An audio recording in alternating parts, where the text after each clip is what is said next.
Okay, now for your regularly scheduled chapters. Chapter 19. In the morning, me and Winn Dixie went down to sweep the pet store, and I took a litmus lozenge for Otis. Is it Halloween? Otis asked when I handed him the candy. No, I said. Why? Well, you're giving me candy. It's just a gift, I told him, for today. Oh, said Otis. He unwrapped the litmus lozenge and put it in his mouth. After a minute, tears started rolling down his face. Thank you, he said. Do you like it? I asked him. He nodded his head. It tastes good, but it also tastes a little bit like being in jail. Gertrude, Gertrude squawked. She picked up the litmus lozenge wrapper in her beak and then dropped it and looked around. Gertrude, she screamed again.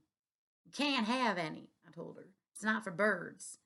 Then, real quick, before I lost my nerve, I said, Otis, what were you in jail for? Are you a murderer? No, ma'am, he said. Are you a burglar? No, ma'am, Otis said again. He sucked on his candy and stared down at his pointed toed boots. You don't have to tell me, I said. I was just wondering. I ain't a dangerous man, Otis said, if that's what you're thinking. I'm lonely, but I ain't dangerous.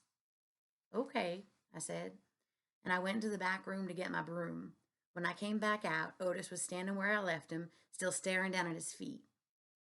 It was on account of the music, he said. What was? Why I went to jail. It was on account of the music. What happened? I wouldn't stop playing my guitar. It used to be I played it on the street and sometimes people would give me money. I didn't do it for the money. I did it because the music is better if someone is listening to it. Anyway, the police came and they told me to stop it. They said how I was breaking the law, and the whole time they were talking to me, I went right on playing my music. And that made them mad. They tried to put handcuffs on me. He sighed. I don't like that. I wouldn't have been able to play my guitar with them things on. And then what happened? I asked him. I hit them, he whispered. You hit the police? Uh huh. One of them. I knocked him out. Then I went to jail, and they locked me up, and wouldn't let me have my guitar. And when they finally let me out, they made me promise I would never play my guitar on the street again. He looked up at me real quick and then back down at his boots. And I don't. I only played in here for the animals. Gertrude, the human Gertrude, she owns this shop, and she gave me this job when she read about me in the paper, and she said it's all right for me to play music for the animals. You play your music for me and Winn Dixie and Sweetie Pie, I said. Yeah, he agreed, but you ain't on the street. Thank you for telling me about it, Otis, I said. It's all right, he said. I don't mind. Sweetie Pie came in and I gave her a litmus lozenge, and she spit it right out. She said that it tasted bad. She said that it tasted like not having a dog. I swept the floor real slow that day. I wanted to keep Otis company. I didn't want him to be lonely. Sometimes it seemed like everybody in the world was lonely. I thought about my mama. Thinking about her was the same as the hole you keep on feeling with your tongue after you lose a tooth. Time after time, my mind kept going to that empty spot, the spot where I felt like she should be. Okay, I want to stop there for a second. Okay, so that's really great imagery. We've been talking about imagery and reading. That's really great imagery. So Katie Camillo is having Opal compare her mom not being there to the feeling that you guys have all felt, like where right after you lose a tooth, you keep sticking your hole. Sorry, you keep sticking your tongue in the hole where the tooth should be, and it's like weird because something should be there, but it's not. Like her mom feels like it feels like her mom should be there, but she's not. What a great way to compare it, or to make you understand her feeling. And that's imagery for you right there, which is what we've been talking about all week. Also, what's so interesting is like I like hearing about how everyone has a different feeling. Everyone feels sad when they eat the litmus lozenge, but everyone has a different feeling. Like Sweetie Pie feels like it's the feeling of not having a dog, and Otis is the feeling of being in jail. Um, and for Opal, it's missing her mom. What that makes me wonder is, and if we were in class, I'd probably ask you, think about it for a minute. If you sucked on a litmus lozenge, what would it taste like to you? And really think about it. I want you to comment today. I haven't asked you to do this very often. I want you to comment. What would the litmus lozenge taste like for you? So I can tell you that if I ate a litmus lozenge, it would probably taste like the feeling of not being able to see my brother anymore. That's probably what my litmus lozenge would taste like. What would it taste like to you? Now, it doesn't have to be super deep. Just because I went super sad doesn't mean you have to. Like Sweetie Pie said, it's the feeling of not having a dog. It could be any kind of thing that could cause you some sadness or melancholy. So comment after you're done listening to this. If I ate a litmus lozenge, it would taste like what? The feeling of what? Okay. Chapter 20. When I told Gloria Dump about Otis and how he got arrested, she laughed so hard she had to grab hold of her false teeth so they wouldn't fall out of her mouth. "Hoo-wee," she said when she was finally done laughing. "That sure is some dangerous criminal." "He's a lonely man," I told her. "He just wants to play his music for somebody." Wait, stop for a second. I meant to go back to this too. He's not a dangerous man. So he basically got arrested because he was playing his guitar. And then when they were talking to him, he's playing his guitar. So they're like, "Stop." So they started to put their hands on him. So he punched them because he didn't want them to touch his guitar or stop him from playing. That's not what I would have expected he went to jail for. I mean, I can't believe someone would go to jail for that. I mean, actually, yes, you go to jail if you hit a police officer. But still, though, it just seems kind of like lame, I guess. So that's why Gloria Dump is making a joke. She's like, "Whoa, he's some dangerous criminal." He's a lonely man, I told her. He just wants to play his music for somebody. Gloria wiped her eyes with the hem of her dress. "I know it, sugar," she said, "but sometimes things are so sad they get to be funny." "You know what else?" I said, still thinking about sad things. "That girl I told you about, the pinch-faced one, Amanda. Well, her brother drowned last year. He was only 5 years old, the same age as Sweetie Pie Thomas." Gloria stopped smiling. She nodded her head. "I remember hearing about that," she said. "I remember hearing about a little drowned boy." "That's why Amanda is so pinch-faced," I said. "She misses her brother." "Most likely," Gloria agreed. "Do you think everybody misses somebody? Like I miss my mama?" "Mm-hmm," said Gloria. She closed her eyes. "I believe sometimes that the whole world has an aching heart." I couldn't stand to think about sad things that couldn't be helped anymore, so I said, "Do you want to hear some more Gone with the Wind?" "Yes, indeed," Gloria said. "I've been looking forward to it all day. Let's see what Miss Scarlet is up to now." I opened up Gone with the Wind and started to read, but the whole time I was thinking about Otis, worried about him not being allowed to play his guitar for people. In the book, Scarlet was looking forward to going to a big barbecue where there was going to be music and food. That's how I got the idea.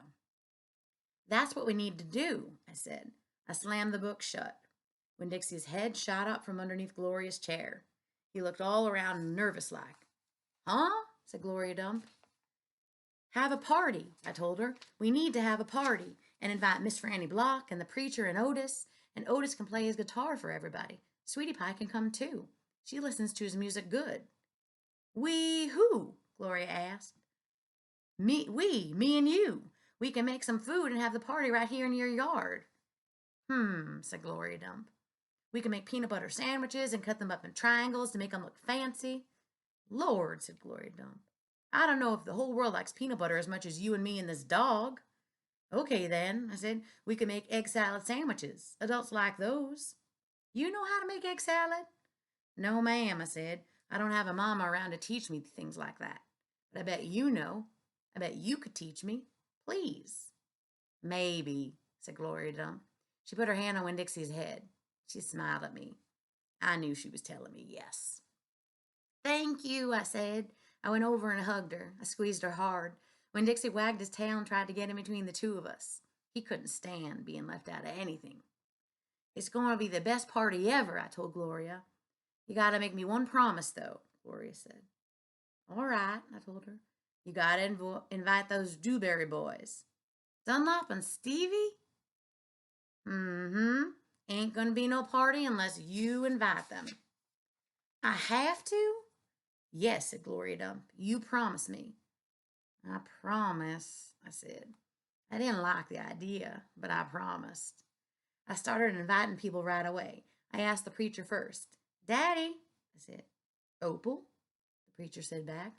Daddy, me and Winn Dixie and Gloria Dump are having a party. Well, said the preacher, that's nice. You have a good time. Daddy, I said, I'm telling you because you're invited. Oh, said the preacher. He rubbed his nose. I see. Can you come? I asked him. He sighed. I don't see why not, he said. Miss Franny Block took to the idea right away. A party, she said, and she clapped her hands together. Yes, ma'am, I told her. It will be all kind of like the barbecue at 12 Oaks and Gone with the Wind. Only it's not going to be as many people, and we're going to serve egg salad sandwiches instead of barbecue. That sounds lovely, Miss Franny said. And then she pointed at the back of the library and whispered, maybe you should ask Amanda, too. She probably won't want to come, I said. She doesn't like me very much. Ask her and see what she says, Miss Franny whispered. So I walked to the back of the library and I asked Amanda Wilkinson in my best manners voice to please come to my party. She looked around all nervous and stuff. Party? She said. Yes, I said. I sure would like it if you could come. She stared at me with her mouth open. Okay, she said after a minute. I mean, yes, thank you. I would love to. And just like I promised Gloria, I asked the Dewberry boys. I ain't going to no party at a witch's house, Stevie said. Dunlop knocked Stevie with his elbow. We'll come, he said. We'll not, said Stevie. That witch might cook us up in her big old witch pot. I don't care if you come or not, I told them. I'm just asking because I promised I would. We'll be there, said Dunlap, and he nodded at me and smiled. Sweetie Pie was very excited when I invited her. What's the theme? She asked. Well, there isn't one, I said. You gotta think of a theme, she told me. She stuck her knuckle in her mouth and then pulled it back out. It ain't a party without a theme. Is this here dog coming? She asked. She wrapped her arms around Winn Dixie and squeezed him so hard that his eyes almost popped out of his head. Yes, I told her. Good, she said. You can make that the theme. It could be a dog party. I'll think about it, I told her. The last person I asked was Otis. I told him all about the party and that he was invited, and he said, no, thank you. Why not? I asked. I don't like parties, said Otis. Please, I begged. It won't be a party unless you come. I'll give you a whole free week of sweeping and arranging and dusting. If you come to the party, that's what I'll do. A whole week for free? Otis said, looking up at me. Yes, sir, I told him. But I don't have to talk to people, right? No, sir, I said. You don't have to. But bring your guitar. Maybe you could play us some music. Maybe, said Otis. He looked down at his boots again real quick, trying to hide his smile. Thank you, I told him. Thank you for deciding to come. Okay, well, there you are. 2 more chapters. So, I will see you. Same bat time, same bat channel, same bat book. No. I hope you have a great day. I miss you. I love you. Mrs. Witchman, kissing and signing off. Goodbye.